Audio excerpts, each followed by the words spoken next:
प्रिय छात्रों, आज मैं गोधली भाग 1 के सूखी नदी का पुल पाठ के अधूरे भाग की चर्चा करने वाली हूँ। इसके लेखक रामधारी सिंह दिवाकर हैं। कहानी में आप लोगों ने देखा था कि लीलावती नैहर आई हुई थी। शाम का समय है और लीलावती सहेलिया माई के लिए लाई हुई दोनों साड़ियाँ काख में दबाकर नरेश के पीछे पीछे चलती पोखर पार तक आ गई। खवास टोली में सहेलिया माई के दरवाजे पर पेट्रोमैक्स की रोशनी दिख रही थी। गांव समाज की औरतों से पूरा आंगन भरा हुआ था। गीत नाद हो रहा था और बाहर दरवाजे के किसी कोने में बैठे रघु काका किसी पुराने फिल्मी गाने की धुन बजा रहे थे। भीड़ भाड़ में किसी का ध्यान लीलावती की ओर नहीं गया। वह बरसों बाद सहेलिया माई को पहचान गई और चुपके से उसके पास गई और पैरों पर गिर पड़ी। आंखों की मंद ज्योति के कारण सहेलिया माई उसे पहचान नहीं सकी।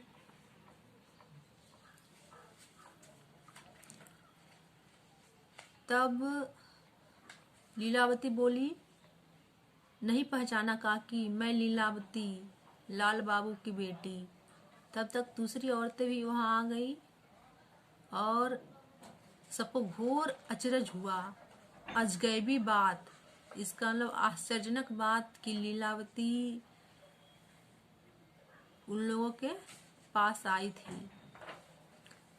सहेलिया माई बहुत खुश हुई। लोग उमड़ पड़े लीलावती को देखने के लिए और जिंदगी में ऐसी सार्थकता लीलावती को कभी महसूस नहीं हुई थी। भीतर जैसे आह्लाद का सागर उमड़ पड़ा था।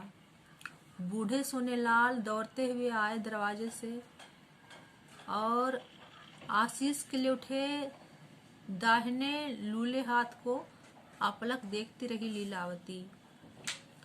और सोनेलाल बोले कि जिंदगी का सुफल मिल गया। विश्वास नहीं हो रहा है कि अपने आंगन में तुमको देख रहा हूँ। लगता है कोई सपना है। और तभी दौड़ता दौड़ता कलेसर आ पहुंचा और एकदम से लीलावती के पैरों पर गिर पड़ा। विवाह के उल्लास भरे वातावरण में आंसुओं की गंगा जमुनी बाढ़ सी आ गई और बाढ़ में किसका कितना कुछ डूबा बहा कौन जाने। लीलावती के सामने दोनों हाथ जोड़े प्रायश्चित के दलदल से कलेसर उबरने की कोशिश में बोलने लगा, भूल चूक माफ कर देना दीदी, ये हाथ अब किसी पर नहीं उठेंगे। उस आंगन में कुछ देर के लिए सब कुछ ठहर गया। लगता था कि समय ही रुक गया है। देर रात बगल के गांव से बारात आई। विवाह की विधियां चलती रही। सारी रात गांव की औरतों की झुंड में बैठी लीलावती विवाह के भूले बिखरे गीत गाती रही। सुबह हो गई। बैसाख के महीने का सूरज बास भर ऊपर चढ़ाया। लीलावती भैया के घर लौटने के लिए तैयार थी। गांव की सभी औरतें, ख्वास टोले ही नहीं सोलकन टोले के लोग भी, औरतें बच्चे सब एकत्र थे। सब लीलावती को छोड़ने आम बगान तक आए। पोखर के मुहार पर भैया भौजी बहू भतीजे बबुआन टोले के लोग खड़े थे और एकटक इसी ओर देख रहे थे। वायल की गाढ़ी लाल साड़ी पहने और भर मांग सिंदूर पोते लीलावती पोखर के मुहर पर आई। लोग लीलावती को देखते रहे। मुंबई में सारी आधुनिक सुविधाओं के बीच रहने वाली लीलावती इस वक्त पूरी देहाती लग रही थी। भैया भाभी भतीजे सब चुप और नरेश जो उसका भतीजा था लीलावती का भौचक सा बुआ का सिंदूरी चेहरा देखता रहा। दूसरी सुबह हुई। भैया ने लीलावती से 5 एकड़ जमीन की बात चलाई। अपनी अमानत वापस ले लो, चाहे तो बेच दो, अच्छी कीमत मिलेगी। लीलावती मुस्कुराती हुई बोली, हाँ भैया, इस बार कुछ करके ही जाऊंगी। आप लोग भी मेरी जमीन को लेकर परेशानी में रहते हैं। दोपहर बाद भैया ने संदूक से जमीन के कागजात निकाले और लीलावती के हाथों में देते हुए बोले, हाल में कटाई गई लगान की रसीद भी इसी में है। मुस्कुराती हुई लीलावती बोली, भैया पहले आप वचन दीजिए कि दान में मिली हुई अपनी जमीन का मैं जो करूंगी उसे आप लोग मंजूर करेंगे। भैया ने दृढ़ आवाज में कहा कि हाँ, मैं मंजूर करूंगा, जो भी तुम फैसला करोगी। आखिर जमीन तो तुम्हारी ठहरी, वह भी दान की जमीन।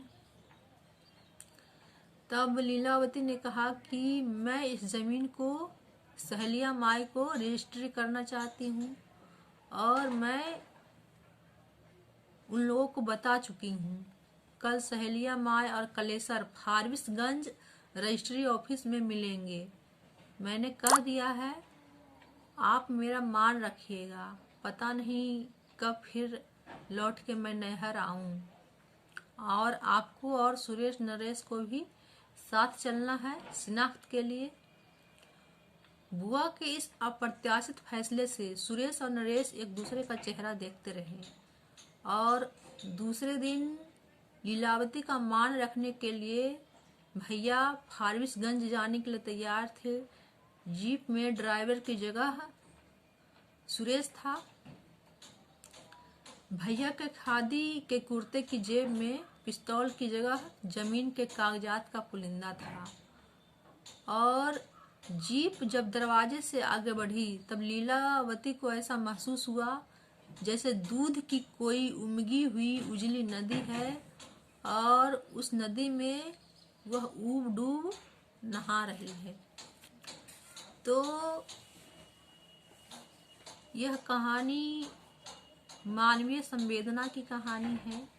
लीलावती दूध का कर्ज चुकाना चाहती है और सहेलिया माई को अपनी जमीन रजिस्ट्री कर देती है। धन्यवाद।